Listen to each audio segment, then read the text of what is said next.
I stood in the doorway of what used to be the master bedroom, the room I had shared with Elizabeth for 40 years. My daughter-in-law, Monica, was humming a pop song, standing on a stepladder, rolling a shade of champagne white onto the walls. She hadn't bothered to put down a drop cloth, or at least not a normal one. Spread across the hardwood floor, catching the thick, beige drips of paint, was a mass of delicate, yellowing lace. It took my brain a full, agonizing second to recognize it. The pearl buttons, the scalloped hem, it was Elizabeth's wedding dress, the one she had preserved in the cedar closet since 1978. "Monica?" I said, my voice barely a whisper. She glanced down, wiping a paint smear onto the fabric with her foot. "Oh, hey Bob, don't worry, I didn't ruin anything useful. This old rag was just taking up space in the attic. It was rotting anyway. I did you a favor." She laughed, a hollow, dismissive sound that echoed in the empty room. "Besides, dead people don't need dresses." My heart hammered against my ribs like a trapped bird. The urge to scream, to tear the roller from her hand, was visceral. But then, I remembered Elizabeth's voice from the video she had recorded 6 months before the cancer took her. "Wait for the sign, Robert. Let them show you who they really are." I didn't scream. I didn't cry. I slowly uncurled my fists, forced the corners of my mouth up, and offered her a polite, hollow smile. "You're right, Monica," I said softly. "Accidents happen. Material things are just temporary." She smirked, turning back to the wall, satisfied she had broken me. She had no idea that she had just signed her own eviction notice. That I turned around and walked out of the room, my movements stiff and mechanical. I had to get away before the mask slipped. My hands were trembling, not from frailty, but from a rage so cold it felt like ice water in my veins. That dress wasn't just fabric. It was the memory of the day my life truly began. I could still see Elizabeth spinning in it, the lace catching the sunlight in the church garden, her laugh brighter than any camera flash. To see it now, crumpled under a paint-splattered ladder, used as a rag to protect a floor Monica hadn't paid for, felt like watching Elizabeth die all over again. That I made it as far as the hallway landing before I ran into my son, Jason. He was leaning against the banister, thumbing through his phone, looking every bit the man of leisure he desperately pretended to be. At 32, Jason still had the soft, unweathered face of a boy who had never truly had to fight for anything. He looked up as I approached, his eyes flicking briefly to the master bedroom door where his wife was humming. "Jason," I said, my voice steady despite the turmoil in my gut. "Did you know?" He didn't look at me. He kept scrolling. "Know what, Dad? That your wife is using your mother's wedding dress as a drop cloth." Jason finally paused. He sighed, a long, exaggerated exhalation of breath that signaled I was being difficult. He looked toward the bedroom, then back at me, his expression void of any real empathy. "Look, Dad, Monica explained this to me," he said, his tone patronizing. "The fabric was compromised, moths or mold or something. It wasn't salvageable. She's just trying to be resourceful. We're trying to update the house, make it livable for us. You need to stop holding on to old junk. It's depressing, compromised, resourceful. Junk." I looked at my son, the boy Elizabeth had nursed through fevers, the boy whose tuition we had paid, whose debts we had quietly settled more times than I could count, and I realized he was gone. The Jason I raised had been eroded, replaced by this hollow echo who prioritized his wife's vanity over his father's dignity. "I see," I said simply. "I suppose you're right. It's just stuff." Jason patted my shoulder, a gesture that felt more like a dismissal than comfort. "Exactly. Glad you're being reasonable about this. We're going to order Thai food later. Try to stay out of the kitchen around 6, okay? Monica wants to film some content for her social media page, and she needs the lighting." "Of course," I nodded. "I'll be in my study." I walked past him, down the stairs, and through the heavy oak double doors of the only room in the house that still felt like mine. My study. It was a library, really, lined with floor-to-ceiling shelves, smelling of old paper, lemon oil, and the faint, lingering scent of the vanilla candles Elizabeth used to burn while she balanced the family accounts. I closed the doors behind me and locked them. The click of the deadbolt was the only sound in the room. I walked over to the large mahogany desk, the one I used to draft structural blueprints on, and sat down in the heavy leather chair. I allowed myself exactly 1 minute of weakness. I put my head in my hands and let the image of the ruined dress wash over me. I let the grief tear through my chest. I whispered her name into the silence. Elizabeth. She had been the smart one. I was the engineer, good with loads and vectors, but Elizabeth understood people. She understood leverage. And most importantly, she understood Monica. When Jason first brought Monica home 3 years ago, I saw a pretty, ambitious girl. Elizabeth saw a shark.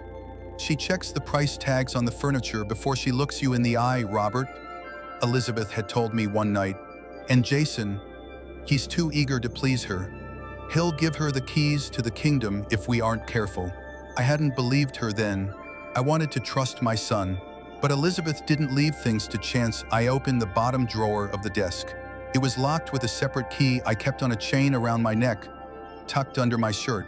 I pulled the key out, the metal warm against my skin, and unlocked the drawer. Inside sat a thick, crimson binder. The spine was labeled simply, "The Thorn Legacy Trust, Emergency Protocols." I pulled it out and laid it on the desk. This was the guardian ghost Elizabeth had left behind. Most people thought Elizabeth had left everything to me simply because I was her husband. That was true on the surface. The house, the accounts, the investments, they were in my name. But the legal structure holding them was far more complex, designed by Elizabeth and her shark of a lawyer, Mr. Henderson, specifically for this scenario. That I flipped past the financial summaries to the section tabbed in yellow. Behavioral triggers and asset transferred and MY finger traced the text of Article 4, heirloom assets and disrespect. In the event that the surviving trustee, Robert Thorne, is subjected to emotional duress, or if specific heirloom assets, Schedule A, are willfully destroyed, discarded, or desecrated by any beneficiary or their spouse. I turned the page to Schedule A. There, third on the list, right under her diamond engagement ring and the grandfather clock, was vintage lace wedding gown, 1978. Elizabeth had known. She hadn't predicted the paint, perhaps, but she had predicted the cruelty. She knew Monica would view our history as garbage to be cleared away, and I read the consequences again, just to steady my nerves. Upon documentation of such acts, the surviving trustee has the unilateral power to activate the charitable remainder mechanism. This action will immediately freeze all discretionary disbursements to the beneficiary, Jason Thorne, and initiate the transfer of the primary residence title to the designated non-profit entity. I sat back, the leather creaking softly. The mechanism was ready. The trigger had been pulled. But as I read the fine print, I knew I couldn't act today. The clause required a pattern. One incident could be argued in court as an accident or a misunderstanding.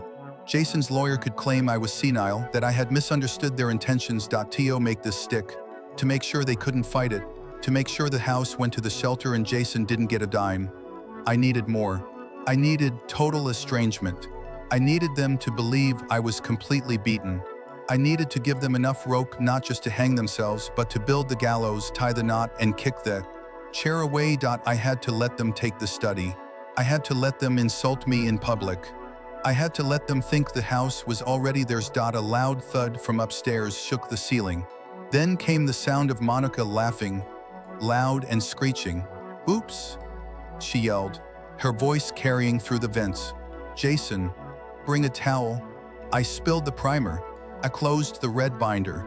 I didn't feel the anger anymore. The hot rage had cooled into something solid and heavy, like a steel beam. I was a structural engineer. I knew that before you demolished a building, you had to weaken the supports. You had to strip it down. I put the binder back in the drawer and locked it. I tucked the key back under my shirt. Then, I practiced my smile in the reflection of the window. It was a sad, tired, defeated smile. The smile of an old man who had given up. "Okay, Monica," I whispered to the empty room. "You want the house? Let's see how much you're willing to take." I stood up and walked to the door. It was time to go upstairs and apologize for overreacting. It was time to surrender. The invasion began 2 days later, at 8 a.m. sharp, that I was sitting in my study, nursing a cup of black coffee and reading the local paper, a ritual I had maintained for 30 years, when the double door swung open without a knock. Monica breezed in, followed by Jason, who was carrying a stack of flattened cardboard boxes. Monica didn't look at me. She was looking at the windows, framing them with her hands like a movie director. "Yes," she said, nodding to herself. "The morning light here is perfect. The ISO won't even need adjustment. We can put the green screen on the south wall and the vanity set up right where that heavy desk is." She finally turned to me, offering a tight, plastic smile that didn't reach her eyes. "Good morning, Bob. Great news. We've decided on the layout for my new studio." I folded the newspaper slowly. "Your studio?" "For my channel," she said, as if explaining quantum physics to a toddler. "I need a dedicated space for my lifestyle and luxury vlogs. The guest room upstairs has terrible acoustics, and the master bedroom is still drying. This room," she gestured vaguely at my floor-to-ceiling bookshelves, filled with structural engineering texts, encyclopedias, and first editions Elizabeth and I had collected over a lifetime, "is the only option that works for my brand." My hands tightened on the paper. This wasn't just a room.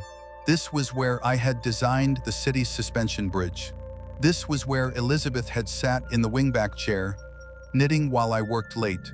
Every book, every trinket, every scratch on the mahogany desk was a coordinate in the map of my life. "Monica," I said, keeping my voice low and trembling slightly, playing the part of the confused senior.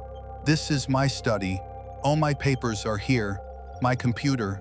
Where would I go?" She waved a hand dismissively. "Oh, we've got that sorted. The downstairs suite is perfect for you. It's right next to the kitchen, so you won't have to deal with the stairs. It's much safer for someone your age." The downstairs suite was a polite name for the glorified storage room behind the laundry area.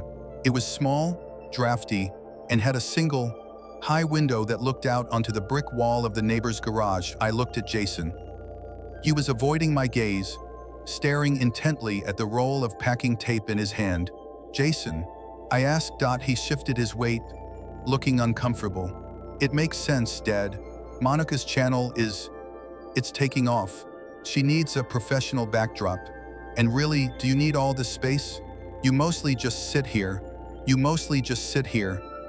The words hung in the air, heavy and suffocating. That I looked at the red binder locked in the drawer. I looked at the specific clause regarding displacement within the primary residence. This was it. This was step 2. I let my shoulders slump. I let out a long, defeated sigh. "I suppose," I muttered, looking down at my coffee. "The stairs have been bothering my knees lately. Maybe it's for the best." Monica clapped her hands together. "See? I knew you'd understand. Jason, start with the books. We need this room cleared by tonight. The painters are coming tomorrow to do a soft blush feature wall." The next 6 hours were a blur of organized destruction. I sat in the hallway in a folding chair, watching my son dismantle my life. He pulled books off the shelves, books I had cherished, and tossed them into boxes with no regard for their spines or bindings. He took the framed photos of Elizabeth and me in Paris, in Rome, in Tokyo, and stacked them face down like playing cards. When he came to the desk, the heavy mahogany desk I had bought when I started my firm, he groaned. "This thing is a beast," he grumbled. "We might have to take the legs off to get it out." "Your mother bought that desk for me," I said quietly. "It was a gift for landing the municipal stadium contract." Jason paused, wiping sweat from his forehead. For a second, just a split second, I saw a flicker of the boy he used to be. The boy who used to play with toy trucks under that very desk while I worked. "Dad," he started, his voice softening. "Jason," Monica's voice cut from the kitchen like a whip crack. "Are you done with the heavy stuff? The ring lights are being delivered in 20 minutes. The flicker vanished. Jason's face hardened. He looked at me, his expression closing like a shutter. "To just furniture, Dad. Mom isn't here to care about it anymore. You have to stop living in the past. We're doing this for us. For the family, right?" I whispered. "For the family." You went back to work. By 6 p.m., I was installed in the back room. The room smelled of dryer sheets and cold cement. My grand mahogany desk wouldn't fit, so Jason had set up a wobbly card table in the corner for my computer. My books were stacked in the garage until we find a place for them, which I knew meant never. I sat on the edge of the twin bed, listening to the hum of the refrigerator through the thin drywall. Above me, I could hear footsteps thumping on the ceiling. Monica was already up there, arranging her studio. Claiming the sanctuary Elizabeth had built for me, I reached into the pocket of my cardigan and pulled out a small, leather-bound notebook. It wasn't the red binder. That was safely hidden in the false bottom of my old tool chest, which was now shoved in the closet of this room. This was just a daily log that I clicked my pen and wrote. Date, October 14th. Incident, displacement from master study. Justification given, brand aesthetics. Complicity, Jason actively removed items. Dismissed sentimental value of desk. Living condition, relocated to uninsulated utility room. That I closed the notebook. That I was colder here. The draft from the window was biting, but as I lay down on the stiff mattress, staring at the water stains on the ceiling, I didn't feel weak. They had made a tactical error. By moving me downstairs, right next to the kitchen and the dining room, they had made me invisible. I was now part of the service infrastructure. They would forget I was there. They would speak freely in the kitchen, thinking the old man was asleep or deaf. They had stripped me of my comfort, yes, but they had just handed me a front row seat to their destruction. For the next 3 days, I became a ghost in my own home. I stayed in the utility room, listening to the muffled sounds of their lives through the walls. I heard the contractors drilling in the study. I heard the delivery trucks beeping in the driveway, bringing furniture that cost more than my first car. I heard Monica recording videos, her voice pitching up an octave into that fake, bubbly persona she used for her followers. Hey guys, welcome back to the Reno journey. Today we are transforming this dusty old library into a chic, modern creative space. Dusty old library. That I sat on my narrow bed, staring at the red binder, which I had retrieved from the tool chest. I read the behavioral triggers section until I had it memorized. Clause 7.2, the trap. To ensure the transfer of assets is legally irrefutable under the moral duress statute, the beneficiaries must demonstrate a willingness to accept total control of the assets while simultaneously disregarding the well-being of the grantor. The grantor must appear to offer the assets voluntarily under the guise of distress to prove the beneficiary's predatory intent. In simple terms, I had to offer them the kill. I had to bare my throat on the fourth evening. I decided it was time. I went to the kitchen while they were out sourcing materials, which I assumed meant buying overpriced beige decor, and I started to cook. I made Elizabeth's Sunday roast. It was a simple meal. Chicken roasted with lemon and rosemary, potatoes crisp in goose fat, glazed carrots. The smell filled the house, masking the chemical scent of fresh paint and drywall dust. It smelled like 1995. It smelled like family. When the front door opened at 6:30 p.m., the silence that followed told me they were confused. What is that smell? Monica's voice drifted in. I was standing at the counter, slicing the chicken. My hands were steady. I had spent 40 years calculating load-bearing limits for steel bridges. Calculating the breaking point of my own pride was just another equation. Jason walked in first, sniffing the air. He looked tired. Carrying Monica's shopping bags seemed to be his full-time job now. When he saw the spread on the table, the good china I had pulled from the back of the cabinet, the wine glasses, the candles, he stopped dead. "Dad?" he asked, putting the bags down. "What's all this?" Monica appeared behind him, wrinkling her nose slightly, though I saw her eyes dart to the wine. "Bob, I thought we agreed you'd handle your own meals in the suite. We're on a specific diet plan." I wiped my hands on a dish towel and turned to them. I slumped my shoulders, letting my age weigh me down. I allowed a tremor into my voice. "I know," I said softly. "I know I've been difficult lately, with the room and the dress." I paused, letting the silence stretch. I looked at the floor, then slowly up at my son. I realized something in that little room. I lied. I realized I'm tired, Jason. I'm just so tired. I've been fighting change because I miss your mother, but she's gone, and I'm holding you two back. Jason blinked. He looked at Monica, then back at me. Dad, you're not. I am, I interrupted gently. I'm an old man living in a house that's too big for me. I'm trying to manage finances I don't understand anymore. You are right, Monica. The house needs new life. It needs youth. I gestured to the table. Please, sit. I made this as a peace offering. I have a proposition. Monica's ears practically perked up. The mention of a proposition cut through her disdain like a diamond cutter. She sat down. Jason followed, looking relieved that I wasn't yelling. I served them. I poured the wine. I watched them eat the food my wife used to make, swallowing my own nausea. So, Monica said after a few bites, wiping grease from her lip, what's this proposition? I took a deep breath. I want to transfer the deed, I said.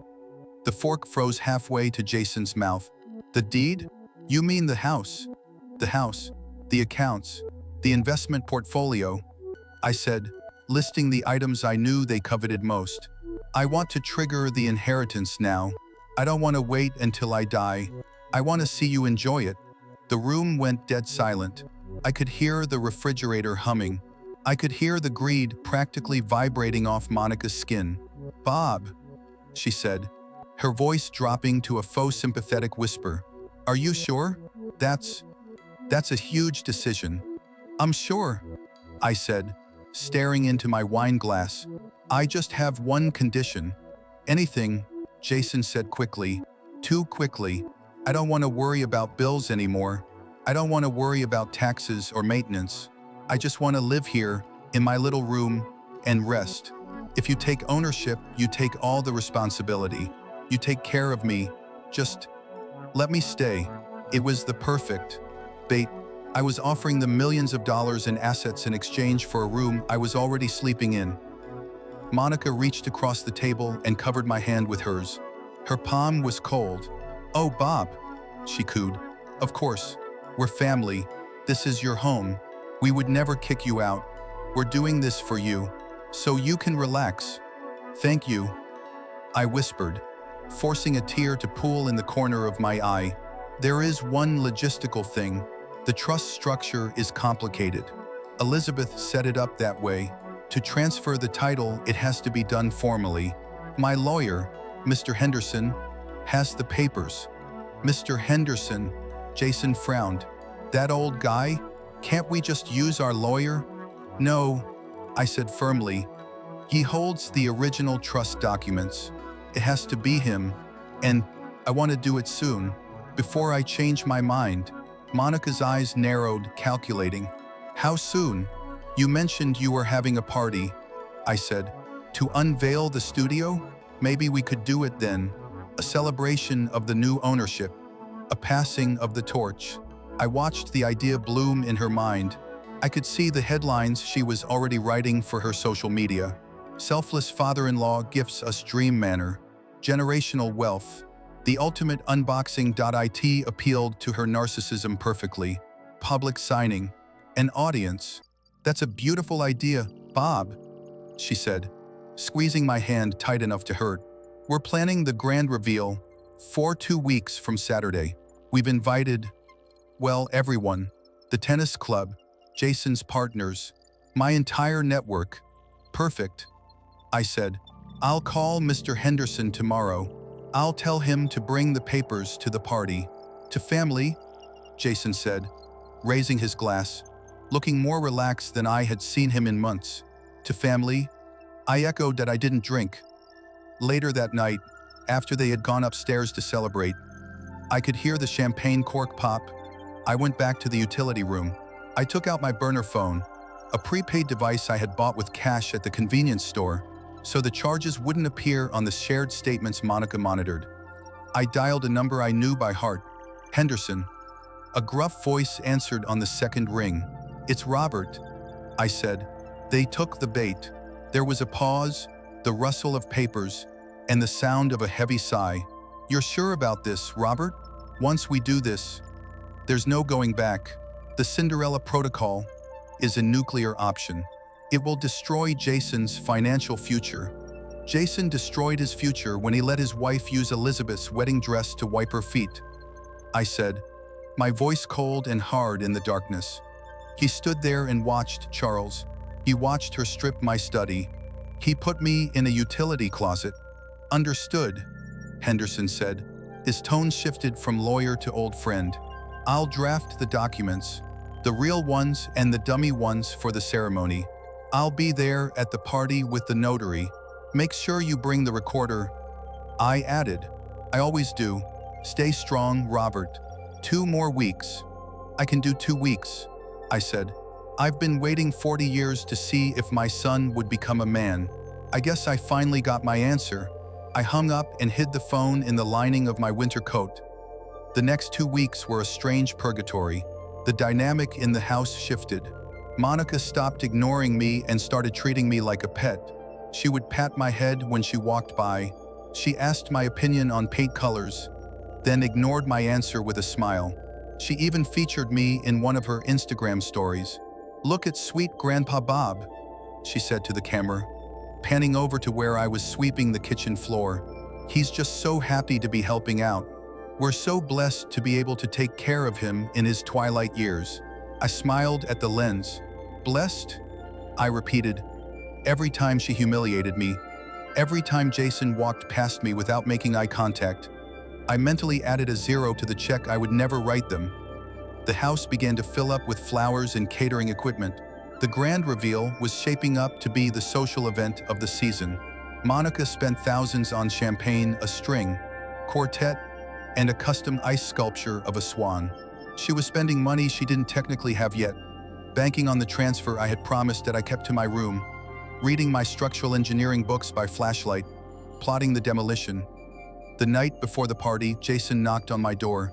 It was the first time he had visited me in the suite. He looked pale. Guilt, perhaps? Or just nerves? Dad? He asked, stepping into the small, cold room. He looked around at the exposed pipes and the single window. Is it okay in here? It's fine, Jason, I said. Sitting on the edge of the bed, he shifted his weight. About tomorrow, Monica wants you to wear a suit. She bought you one. Well, it's a bit modern, but she wants the photos to look cohesive. He handed me a garment bag. I unzipped it. Inside was a beige linen suit that looked like something a plantation owner would wear in a bad movie. It was ridiculous. It was a costume.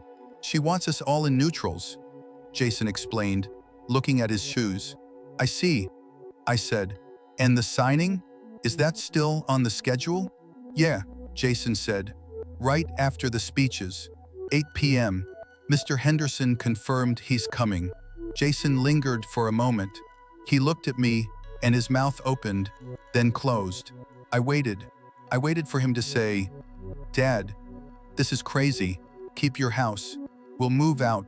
I waited for him to say, I'm sorry. Make sure you shave, he said finally. Then he turned and walked out and I zipped up the beige suit. Don't worry, son, I whispered to the closing door. I'll be sharp. The house didn't look like Thorne Manor anymore. It looked like a hotel lobby in a city where no one actually lived. By 7 p.m. The grand reveal was in full swing. Monica had invited at least 50 people, most of whom I had never met. They were influencers, local socialites, and friends from the tennis club, people who looked at the world through the screens of their phones. They drifted through the rooms in their linen and silk, drinking the champagne I had paid for, complimenting the clean lines of the walls where my family photos used to hang. I stood near the entrance to the kitchen, wearing the beige suit Monica had bought me. It was scratchy and ill-fitting, but she had been right about one thing. It made me blend in. I was perfectly camouflaged against the champagne white walls. I was a piece of furniture, a prop. Oh, is this him? A woman with oversized glasses asked, pointing her champagne flute at me. Monica glided over, her arm linked through Jason's. She was wearing a white dress that looked suspiciously bridal. Yes, this is Bob, she chirped, using that high-pitched voice she reserved for her audience. He's just the sweetest. We're letting him stay in the garden suite so he can be close to nature. Right, Bob? I smiled, the muscles in my face aching from the effort. Right, close to nature. Jason didn't look at me. He was on his third whiskey, his eyes glassy and unfocused. He kept adjusting his tie, looking around the room as if waiting for an alarm to go off. "Enjoy the party, Bob," the woman said, dismissing me as she turned back to the buffet and I watched them move away. I watched Monica guide guests toward the study, her studio. Through the open doors, I could see my empty shelves now filled with decorative vases and ring lights. The heavy mahogany desk was gone, replaced by a sleek, white laminate table. A heavy hand landed on my shoulder. I turned to see Charles Henderson that I in a room full of beige and cream. Charles was a stark black inkblot. He was wearing his charcoal wool suit, the one he wore to court, the one he had worn to Elizabeth's funeral. He was holding a battered leather briefcase with both hands. "Robert," he said, his voice a low rumble that cut through the chatter. "Charles." I nodded. "You brought them." He patted the briefcase. "Everything is prepared. The transfer deeds. And the addendum." He looked around the room, his eyes narrowing as he took in the sterile decor and the loud, vapid crowd. Elizabeth would have hated this. She would have. I agreed. She would have called it soulless beige hell. Charles allowed himself a rare, grim smile. "Are you ready?" "Once I open this case on that table, the clock starts." "I've been ready since she painted over the dress," I said at 8 p.m. The string quartet stopped playing. A hush fell over the room as Monica tapped a spoon against her glass. She was standing on the grand staircase, the same staircase Elizabeth had walked down on our 25th anniversary. "Hello, everyone," Monica beamed, basking in the attention. Phone cameras rose in the air like a salute. "Thank you so much for coming to celebrate our new beginning. As many of you know, Jason and I have been working so hard to update this beautiful, historic home and bring it into the modern era." There was a ripple of applause. "It's been a labor of love," she continued, squeezing Jason's hand until he winced. "We've cleared out so much heaviness, old energy. We wanted a space that breathes." She looked down at me. I was standing next to Charles Henderson near the fireplace. "And we are so lucky that Jason's father, Bob, has agreed to pass the torch. He knows that he's just getting too old to manage a property like this. And frankly, he needs looking after." She laughed, a tinkering sound. "He's going to be our little mascot in the garden suite. We've even set up a bell so he can ring if he needs us." The crowd laughed. They actually laughed. My blood ran cold. "A mascot, a bell. So tonight," Monica announced, gesturing to the table where Charles had set up the documents, "we are making it official. Bob is signing the deed over to us, securing the foreign legacy for the future generation. No more dusty books. No more rotting clothes in the attic." She paused for effect, her eyes gleaming with malice. "We finally burned that old wedding dress, by the way," she added, almost as an aside to the crowd. "The one we found in the paint? It went up in smoke yesterday. A cleansing ritual. Out with the old, right?" The air left my lungs. She had burned it. She hadn't just ruined it.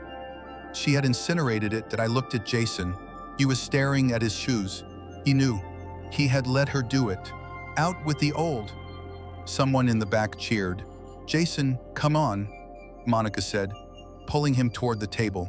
"Let's get this signed so we can cut the cake." I stepped forward. The crowd parted for me, the sweet old mascot in his beige suit. I walked to the table. I looked at the papers spread out. The top document was the standard quitclaim deed. It was simple. It transferred ownership from Robert Thorne to Jason and Monica Thorne. But underneath it, hidden by the way Charles had fanned the papers, was the trust amendment. That I looked at Monica. She was practically vibrating with excitement. "Go ahead, Bob," she urged, handing me a pen. "Right there on the X." I took the pen. My hand didn't shake. "You really burned it?"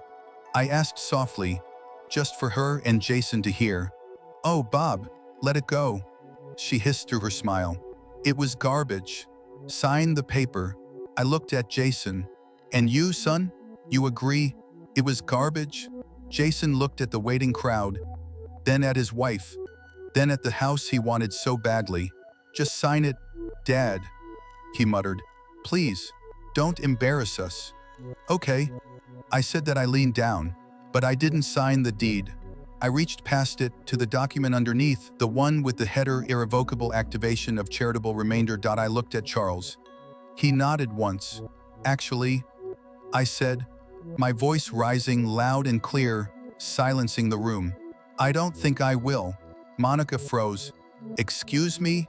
I'm not signing this deed, I said, straightening up. I wasn't the little old man anymore. I was Robert Thorne, structural engineer. I was the man who built this house. And neither are you. The silence that followed my refusal was heavy, absolute, and suffocating. It wasn't the polite silence of a library. It was the vacuum of a bomb site just before the shockwave hits. The 50 guests, holding their crystal flutes of champagne, stared at me. The phones that had been raised to capture a heartwarming family moment were now recording a disaster in real time. Monica's smile didn't vanish instantly. It twitched, frozen in a rictus of confusion. She looked at the pen in my hand, then at my face, trying to recalibrate her reality. Bob, she laughed, but the sound was brittle, like dry leaves stepping on gravel. You're joking. That's very funny. A little senior humor, but seriously, the notary is waiting. She reached out to guide my hand back to the paper. I pulled my hand back, sharp and fast. I stood up to my full height. I unbuttoned the beige linen jacket she had forced me to wear and shrugged it off, letting it drop to the floor. Underneath, I was wearing my own shirt, a crisp, white Oxford that I had ironed myself in the utility room. I am not joking, Monica, I said. My voice wasn't the whisper of the frail old man anymore. It was the voice I used when I told a foreman that a support beam was failing. It was steady, resonant, and undeniable. And I am not confused. Jason stepped forward, his face flushing a deep, angry red. The whiskey gave him false courage. Dad, stop this. You're embarrassing us in front of our friends. Just sign the damn paper so we can cut the cake. There is no cake for you, Jason, I said, looking him dead in the eye. There is no house. There is no trust fund. I turned to Charles Henderson. Mr. Henderson, if you please. Charles stepped forward, placing his briefcase on the table with a heavy thud that made the silverware rattle. He didn't look at the guests. He looked only at Jason and Monica. As of this moment, Charles announced, his voice booming like a gavel, Mr. Robert Thorne has formally activated the behavioral amendment of the Thorne Legacy Trust. The what? Monica snapped, her facade finally cracking. What are you talking about? That's not a thing. We saw the will. You saw the standard will, Charles corrected, opening a folder. You did not see the conditional clauses drafted by the late Elizabeth Thorne, specifically designed to protect her husband from predatory behavior. Charles picked up a document, adjusted his spectacles, and began to read. Article 4, subsection C, the Cinderella Protocol. In the event that the beneficiaries demonstrate a pattern of neglect, displacement of the grantor within the primary residence, or… Charles paused, looking over his glasses at Monica. The willful destruction of specific heirloom assets listed in Schedule A. Monica's face went the color of the champagne white paint she loved so much. Schedule A, Item 3, Vintage Lace Wedding Gown, 1978. Charles read. Status: destroyed. Admitted by beneficiary Monica Thorne in the presence of witnesses on this date, October 28th. The room gasped.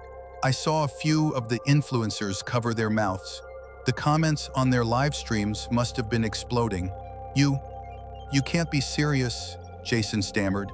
It was an old dress. It was ruined. This is insanity. It was a test, I said quietly. And you failed. I walked around the table so I was standing between them and the crowd. Elizabeth knew, I told them. She knew you would try to push me out. She knew you would treat her memory like trash. So she gave you a choice. You could have treated me with dignity. You could have respected her things. If you had, this house would be yours right now. All of it. I pointed to the spot on the floor where the dress had been. But you didn't. You moved me into a utility closet. You treated me like a mascot. And you burned the only physical thing I had left of the woman I loved. Bob, please. Monica's voice went high and desperate. She reached for my arm, tears instantly welling up in her eyes. Fake, calculated tears. We were just trying to help. We didn't know it meant that much. We can fix this. We can buy a new dress. You can't buy history, Monica, I said, stepping away from her touch. Charles cleared his throat. The consequences of the activation are immediate and irrevocable. As per the trust, ownership of this property, 14 Oak Lane, has officially transferred. Transferred to who? Jason demanded, looking around wildly. I'm the only heir. Not anymore, Charles said. He held up the final document. The title has been transferred to the Elizabeth Thorne Women's Shelter. Monica let out a sound that was half scream, half sob. A shelter? You're giving my house to a homeless shelter. It's not your house, I said. It never was. And it will be a sanctuary for women who actually need a roof over their heads. Not a studio for their vanity projects. And the money? Jason asked, his voice trembling. The trust fund. Frozen, Charles said, snapping the folder shut. All assets are now under the control of the charitable board. Your monthly stipend has been terminated, effective immediately. Your credit cards connected to the Thorne accounts have already been declined. I believe you will find the notifications on your phones. As if on cue, Jason's phone buzzed in his pocket. He pulled it out, stared at the screen, and his knees seemed to give way. He slumped against the table. Dad, he whispered, looking at me with the eyes of a frightened child. Dad, you can't do this. We have debt. We have the renovation bills. We have nowhere to go. I looked at my son. I looked for the boy I raised. But all I saw was the man who had stood by while his wife wiped her feet on his mother's memory. I know, I said. It's a terrible feeling, isn't it? Being displaced, being unsure of your future. Get out, Monica suddenly shrieked. She lunged at me, her fingernails clawing the air. Get out of my house, you senile old bat. I'll sue you. I'll bury you. Two uniformed police officers stepped out from the hallway where they had been waiting with Charles's paralegal. The crowd parted instantly, creating a wide berth. Ma'am, the taller officer said, stepping between Monica and me, I need you to calm down. He's stealing my house, she screamed, spit flying from her mouth. Arrest him. Actually, the officer said, his voice bored and professional. Mr. Thorne is the legal representative of the new owner. He has authorized a criminal trespass notice. You and Mr. Jason Thorne have 30 minutes to vacate the premises. 30 minutes? Jason choked out. Take what you can carry, I said. Anything you leave behind will be donated to the shelter residents.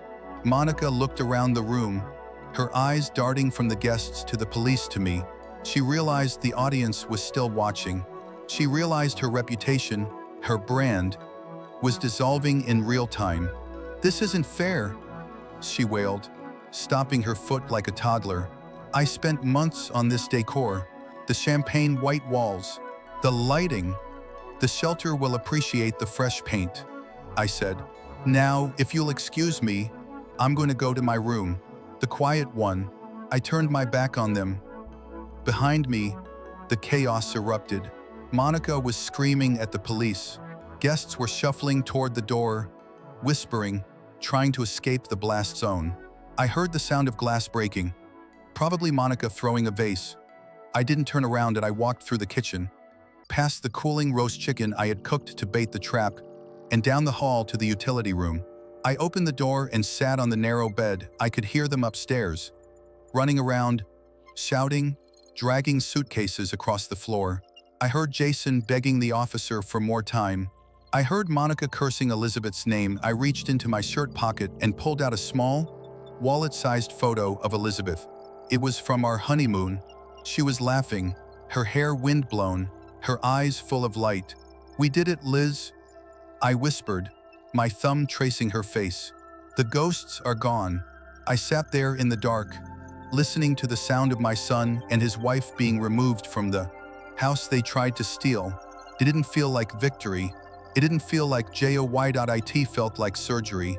Painful, bloody, and absolutely necessary to save the life of the patient. And for the first time in 8 months, the house began to feel like mine again. 3 months passed. The winter frost settled over the estate, but for the first time in years, the house didn't feel cold. The champagne white walls were gone. The main hall was now painted a warm, cheerful yellow. The studio where Monica had planned to film her vanity projects was now a playroom, filled with bright rugs, toy trucks, and the sound of children laughing. The silence that had suffocated Thorne Manor was replaced by the chaotic, beautiful noise of life. The Elizabeth Thorne house was fully operational. I didn't live in the main house anymore. I lived in the carriage house at the back of the property. It used to be a garage for the lawn equipment, but the shelters board, which I now chaired, had authorized a full renovation.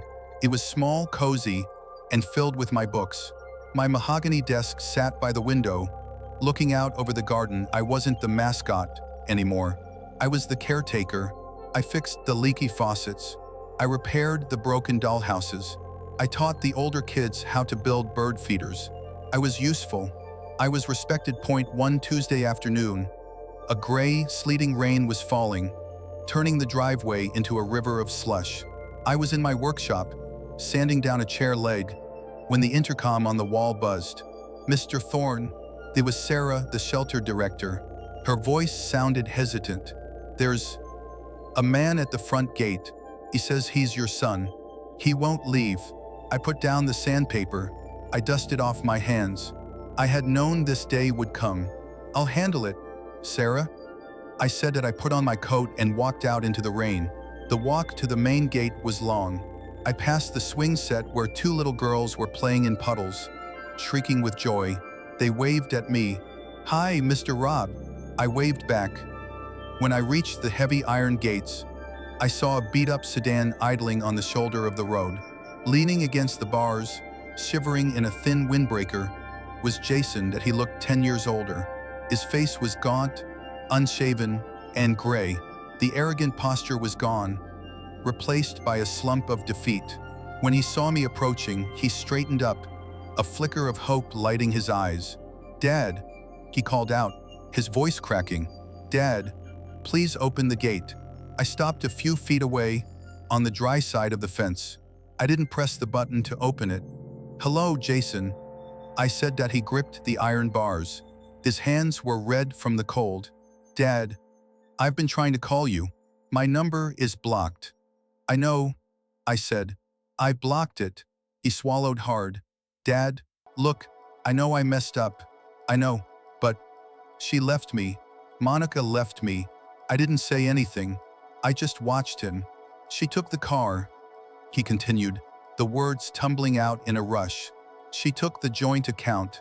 She said I was a loser because the trust was gone. She's in Miami now with some crypto guy. Dad, I have nothing. I'm staying at a motel on Route 9, but I ran out of cash this morning. He looked at the warm, yellow light glowing from the windows of the main house.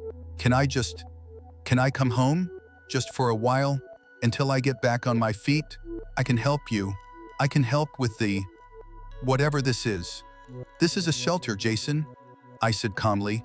It's a safe place for victims of abuse, for people who have been exploited and discarded. I've been exploited, he pleaded. She used me, Dad. You are right. She used me. She used you because you let her, I said. And you used me. You watched her destroy your mother's wedding dress, Jason. You watched her put me in a utility closet. And you didn't say a word because you thought you were going to get a payout.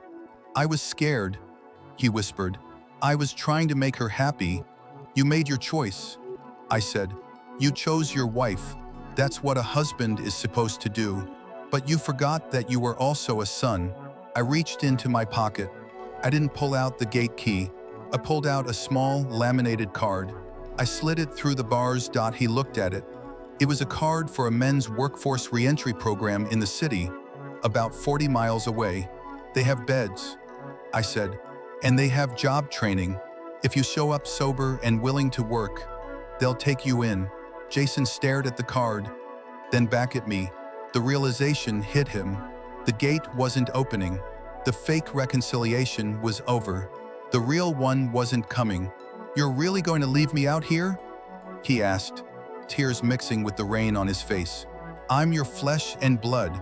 I'm not leaving you out there, Jason," I said, turning back toward the warmth of my cottage. "You walked out there yourself. I'm just not inviting you back in." "Dad!" he screamed as I walked away. "Dad, it's cold. Dad!" I didn't stop. I didn't turn around. I walked past the playground, past the garden Elizabeth had loved, and into the carriage house. I closed the door and locked it. The sound of the rain against the glass was rhythmic and soothing. I made myself a cup of tea, sat in my wingback chair, and opened a book. My sun was out in the cold, yes, but for the first time in a long time I was warm. This story wasn't about a house. It wasn't about a trust fund, or even about revenge. If you think I won because I kept the estate and they lost everything, you're missing the point. The truth is, nobody really wins in a war against their own children. When I look out at the rain falling on the garden, I don't feel a surge of triumph. I feel a quiet, steady peace. The kind that comes when you finally stop carrying a burden that was never yours to bear. That I think a lot about that wedding dress. For 40 years, it hung in the dark, preserving a memory of a single day. Monica called it a rag. She burned it to hurt me, to prove that she was the new queen of the castle. But in doing so, she taught me the most valuable lesson of my life. You cannot let your history become your handcuffs. Elizabeth didn't leave me that red binder because she wanted to control me from the grave. She left it because she knew that love, real, deep, enduring love, isn't just about holding hands in the sunshine.